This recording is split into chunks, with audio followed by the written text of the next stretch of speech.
या हाँ आइए आइए।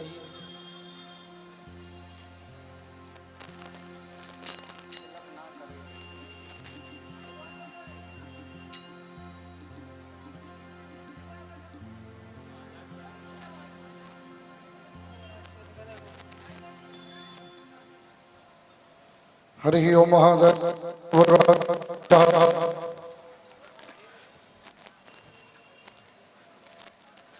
आइए सभी आरती की तरफ चलते हैं। सभी यथास्थान खड़े हो जाएं और खड़े होकर के आरती करेंगे। मेरा जितने भी भक्त बैठे हैं सभी से निवेदन है, भगवान की आरती में बैठते नहीं है तो सभी खड़े होकर के भगवान की आरती करेंगे। ओम ज्वालामणिनेन वरदनेश्वरे नमः। इदगुं अभि भजनं मे सदशवीरगुं सर्वगणगुं सुदय आत्मजन प्रयासन पदतन लोकजन्य भयजने अग्नि प्रियां बहुलां मे रुद्रन्नं वैरदशमा दत्तः। हो श्री भागवत भगवान की है आरती, पापियों को पाप से है तारती। श्री भागवत भगवान की है आरती, पापियों को पाप से है तारती। हो श्री भागवत भगवान की है आरती, पापियों को पाप से है तारती। श्री भागवत भगवान की है आरती, पापियों को पाप से है तारती। ये अमर ग्रंथ ये मुक्ति पंथ ये पंचम वेद निराला, नवजोगी जगाने वाला। ये अमर ग्रंथ ये मुक्ति पंथ ये पंचम वेद ये अमर ग्रंथ ये मुक्ति पंथ ये पंचम वेद निराला, नवजोगी जगाने वाला। ये अमर ग्रंथ ये मुक्ति पंथ ये पंचम वेद निराला, नवजोगी जगाने वाला। हरि नाम यही हरि नाम यही हरि नाम यही हरि नाम यही जग के मंगल की आरती, पापियों को पाप से है तारती। श्री भागवत भगवान की है आरती, पापियों को पाप से है तारती। श्री भागवत भगवान की है आरती, पापियों को पाप से है तारती। भागवत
श्याम यही, घनश्याम यही मेरे राम यही, घनश्याम यही मेरे राम यही। प्रभु महिमा की है आरती, पापियों को पाप से है आरती। भागवत भगवान की है आरती, पापियों को पाप से है आरती। श्री भागवत भगवान की है आरती, पापियों को पाप से है तारती। श्री भागवत भगवान की है आरती, पापियों को पाप से है आरती। कर्पूर गौर करुणावतार, संसार सार भुजगेन्द्रहार, सदा वसंत हृदयारविंद भवं भवानि चैतन्यमानि। त्वमेव माता पिता त्वमेव, त्वमेव बन्धुः सखा त्वमेव, त्वमेव विद्या द्रविणं त्वमेव, त्वमेव शरणं मम देव देव। हे त्वमेव सर्वं मम देव देव, त्वमेव शरणं मम देव देव। सभी दोनों हाथ उठाएं, सभी दोनों हाथ रखें। हरे कृष्णा कृष्णा कृष्णा हरे हरे, हरे राम राम राम हरे हरे। हरे कृष्णा कृष्णा कृष्णा हरे हरे। हरे राम राम हरे हरे। ओ हरे कृष्णा कृष्णा कृष्णा हरे हरे, हरे राम राम राम हरे हरे। हरे कृष्णा कृष्णा कृष्णा हरे हरे, हरे राम राम हरे हरे कृष्णा कृष्णा कृष्णा हरे हरे, हरे राम राम हरे हरे। ओ हरे कृष्णा कृष्णा कृष्णा हरे हरे, हरे राम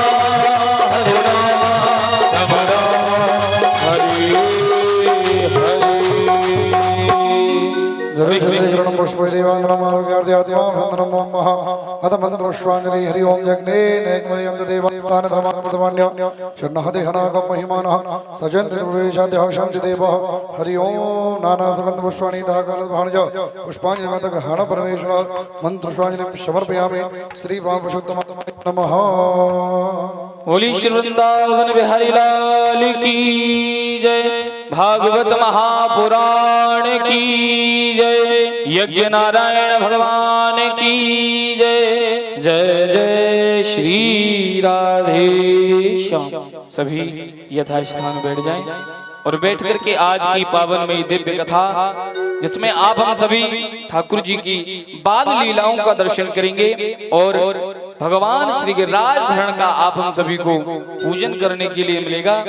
तो सभी से निवेदन है, सभी यथास्थान बैठ जाएं और बैठ करके आज की दिव्य कथा श्रवण करेंगे। और देखिए आज के जो 56 भोग हैं हमारे लाल भैया जी, मेरा निवेदन है कृपया आप ऊपर रहें। हमारे जो इस समिति के अध्यक्ष हैं, आज ठाकुर जी के 56 भोग की व्यवस्था की है, तो मैं निवेदन करूंगा कि आप कृपया ऊपर आएं। आज बड़ा ही सुंदर श्री गिरिराज धरण का जो 56 भोग है हमारे लाल भैया जी की तरफ से है, जो ठाकुर जी को 56 भोग लगाएंगे। मैं निवेदन करूंगा पूज्य देवी जी से कि भैया जी को पटका अर्पण करके और सम्मान करें। एक बार सभी जोरदार तालियां बजाएंगे। आज के जो 56 भोग हैं हमारे भैया जी की तरफ से हैं और बड़ा ही सुंदर भगवान का 56 भोग आप हम सभी दर्शन करेंगे और गिरिराज धरण के भी आप हम सभी पूजन करेंगे। तो बड़ा सुंदर भाव है कि श्री गिरिवर सबसे बड़ो और याते बड़ो न को, जो या को पूजा करे तो वह छोरे ही छोरा हो। जो श्री गिरिराज धरण का पूजन करते हैं उन्हें किसी भी चीज की कभी कमी नहीं रहती और कभी वह निसंतान नहीं रहते। श्री गिरिराज धरण का इतना आशीर्वाद है कि सभी माताओं की भगवान श्री गिरिराज धरण की कृपा से झोली भरी रहती है। सभी एक बार जोरदार जयकारे के साथ में पूज्य देवी जी के सानिध्य में चलेंगे। बोले श्री गिरिराज धरण की, श्री गिरिराज धरण की।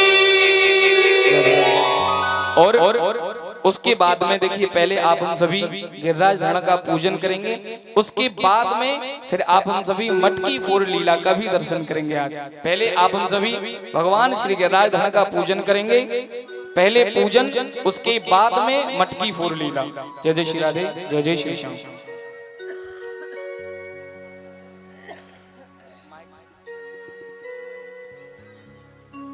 जय राधे श्री राधे राधे, जय राधे श्री राधे, जय राधे, जय जय श्री राधे राधे, जय राधे श्री राधे, जय जय श्री राधे। थोड़ा सा बढ़ाइए। राधे, जय राधे राधे श्री राधे, जय राधे। थोड़ा सा और बढ़ाइए आवाज। श्री राधे राधे, जय राधे श्री राधे। बोलिए बांके बिहारी लाल की, राधा रानी सरकार की, श्री हनुमान जी महाराज की।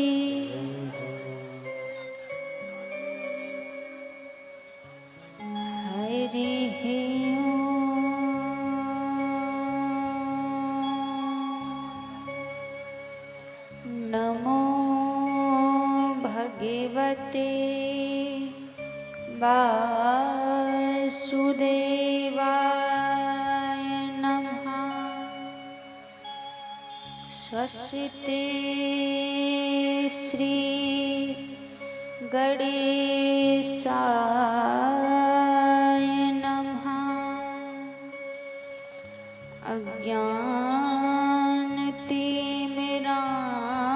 अज्ञानतिमिरान्धस्य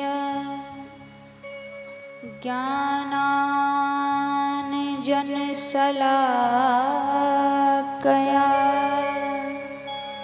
चक्षुरुन्मीलितं येन तस्मै श्री गुरवे नमः।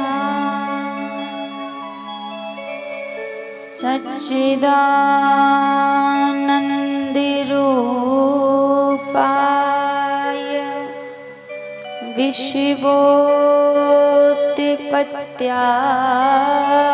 विश्वोत्पत्त्यादिहेतवे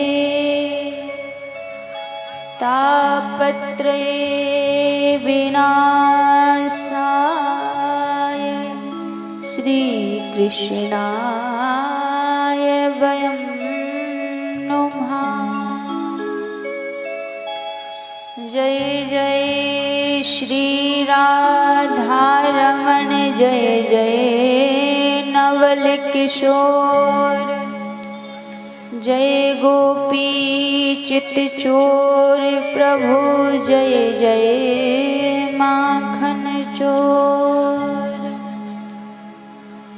हे प्रभु मोहिना विसारियो, चाहे लाख लोग मिल जाएं, हमसे तुमको बहुत हैं, तुमसे हमको नाय।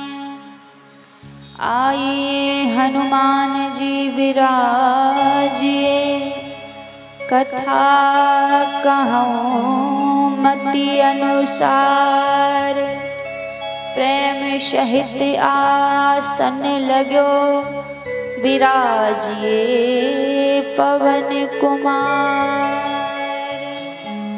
बोलिए श्री हनुमान जी महाराज की, राधा रानी सरकार की, भागवत महापुराण की। आइए सभी बड़े भाव और प्रेम के साथ आज की पावन मंगलमय कथा में प्रवेश करने से पहले मन और वाणी को पवित्र करते हुए किशोरी श्री राधा रानी का पावन नाम गाते हुए सभी आज की मंगलमय कथा में प्रवेश करेंगे। बड़े भाव से हमारे साथ में मिलकर गाइए और श्री जी से प्रार्थना करिए।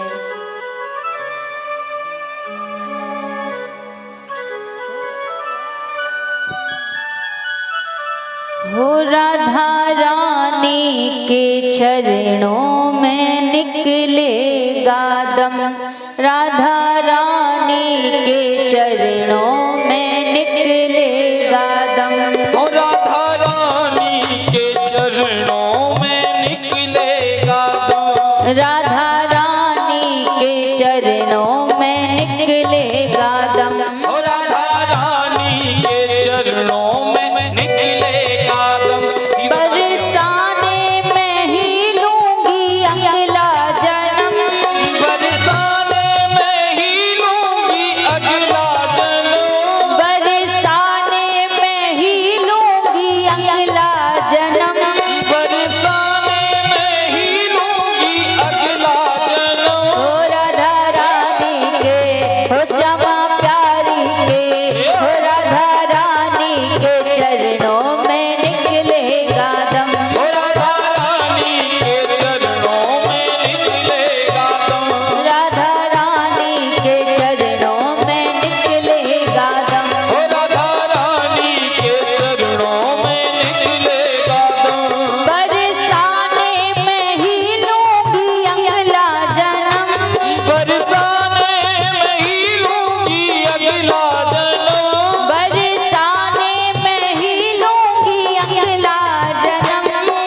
बरसाने में ही लूंगी अगला जन्म। हो राधा रानी के, राधा रानी के, राधा रानी के चरणों में निकलेगा दम।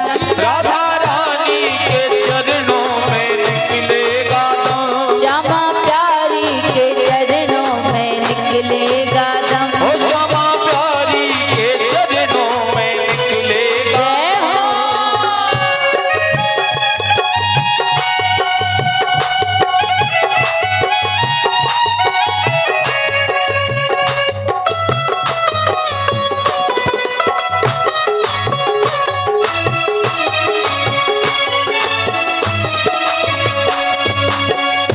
तेरे चरणों का हमने सहारा लिया, तेरे चरणों का हमने सहारा लिया, तेरे चरणों का हमने सहारा लिया।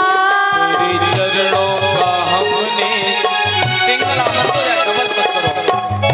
तेरे चरणों का हमने सहारा लिया, तेरे चरणों का हमने सहारा लिया। ओ जैसे गुजरेगी वैसे गुजारेंगे हम, हो जैसे गुजरेगी वैसे गुजारेंगे हम, जैसे गुजरेगी वैसे गुजारेंगे हम। हो जैसे गुजरेगी वैसे गुजारेंगे हम। राधा रानी के चरणों में निकलेगा दम, हो राधा रानी के चरणों में निकलेगा दम, श्यामा प्यारी के चरणों में निकलेगा दम। क्षमा प्यारी के चरणों में निकलेगा दम। जय हो। ताली सेवा करते हुए सभी।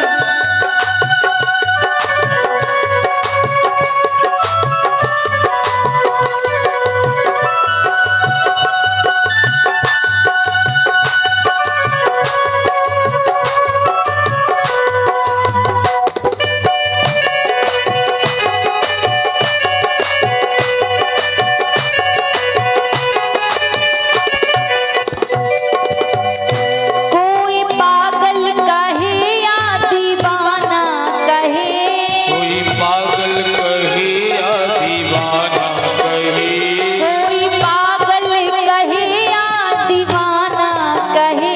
कोई पागल कहे या दीवाना कहे। जब भक्त राधा रानी के चरणों में प्रेम करने लगता है, फिर उसे संसार की चिंता नहीं रहती। कौन पागल बोल रहा है, कौन दीवाना बोल रहा है, कोई चिंता नहीं रहती। जो श्री जी के भक्तों को पागल कहता है वो जवाब भी देते हैं उनको। क्या कहते हैं? वो कह देते हैं इन बिगड़े हुए दिमागों में भरे अमृत के लक्ष्य है। लोग कहते भैया ये पागल हो गया, राधे राधे कहता है, जय श्री राम कहता है। तो वो जवाब क्या देते हैं?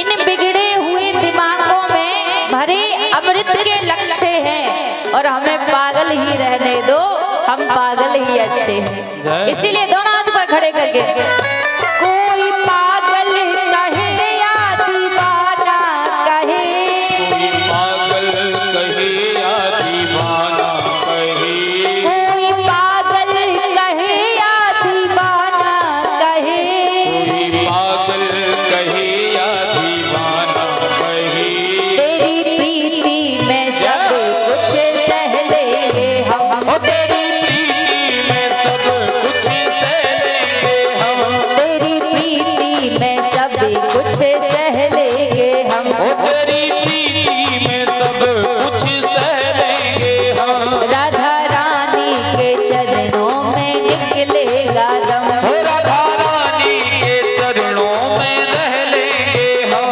राधा रानी के चरणों में रह लेंगे हम, राधा रानी के चरणों में रह लेंगे हम। बरसाने में ही लूंगी अगला जन्म, बरसाने में ही लूंगी अगला जन्म, बरसाने में ही लूंगी अगला जन्म, बरसाने में ही लूंगी अगला जन्म। हो राधा रानी के, राधा रानी के, राधा रानी के चरणों में रह लेंगे हम, राधा रानी के चरणों में रह लेंगे हम, राधा रानी के चरणों में रह लेंगे हम, श्यामा प्यारी के चरणों में रह लेंगे हम। वहाँ जो भी मिलेगा पा लेंगे हम, वहाँ जो भी मिलेगा पा लेंगे हम, वहाँ जो भी मिलेगा पा लेंगे हम, वहाँ जो भी मिलेगा पा लेंगे हम। ब्रज भूमि में जीवन बिता लेंगे हम, ब्रज भूमि में जीवन बिता लेंगे हम, तेरे चरणों में जीवन बिता लेंगे हम, तेरे चरणों में जीवन बिता लेंगे हम। राधा रानी के चरणों में रह लेंगे हम, राधा रानी के चरणों में रह लेंगे हम, राधा रानी के चरणों में रह लेंगे हम, बरसाने में ही लूंगी अगला जन्म, बरसाने में ही लूंगी अगला जन्म, बरसाने में ही लूंगी अगला जन्म। बरसाने में ही लूंगी अगला जन्म, जय हो जय हो, राधा रानी के चरणों में रह लेंगे हम, राधा रानी के चरणों में रह लेंगे हम, श्यामा प्यारी के चरणों में रह लेंगे हम। श्यामा प्यारी के चरणों में रह लेंगे हम, किस किस को कौन कौन चाहता है कि हमें आगे चल के ब्रजमंडल बरसाने धाम में और ब्रज में जन्म मिले? दोनों हाथ आगे कहेंगे बरसाने में ही लूंगी अगला जन्म, बरसाने में ही लूंगी अगला जन्म, बरसाने में ही लूंगी अगला जन्म। बरसाने में ही लूंगी अगला जन्म, राधा जय हो रानी के चरणों में रह लेंगे हम, राधा रानी के चरणों में रह लेंगे हम, श्यामा